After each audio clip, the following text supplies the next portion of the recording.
ચલો આજે આપણે ઘડિયાળનો એક દાખલો જોઈશું કે આંકડા લખ્યા વગરની એક ઘડિયાળમાં 9:30 વાગ્યા છે, તો આ ઘડિયાળને અરીસામાં જોતા તેમાં કેટલા વાગેલ જણાશે.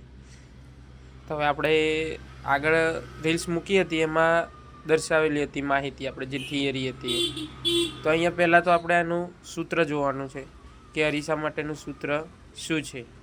તો આપણે અહીંયા સૂત્ર એવું છે કે જે પહેલાં આપણે સાચો સમય જે 9:30 આપેલો છે, તો પહેલાં આપણે સાચો સમય લખવાનો વત્તા આપણે પ્રતિબિંબનો સમય એટલે કે કેટલો પ્રતિબિંબ આપણને દેખાશે, કેટલા વાગેલા જણાશે તે બરાબર 11:60. 11:60માંથી આપણે બાદ કરવાના રહેશે. તો હવે અહીંયા આપણે સાચો સમય જોઈએ તો 9:30 છે, વત્તા પ્રતિબિંબનો સમય આપણે શોધવાનો છે એટલે અહીંયા પ્રતિબિંબ બરાબર 11:60.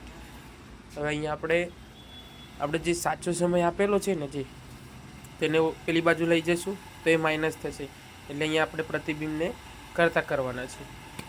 તો અહીંયા આપણે પ્રતિબિંબ બરાબર 11:60, 9:30ને પેલી બાજુ લઈ ગયા એટલે આપણે એને માઇનસ કરીશું 9:30 બરાબર. હવે 11:60માંથી 9:30 જાય તો જવાબ શું આવે? 2:30.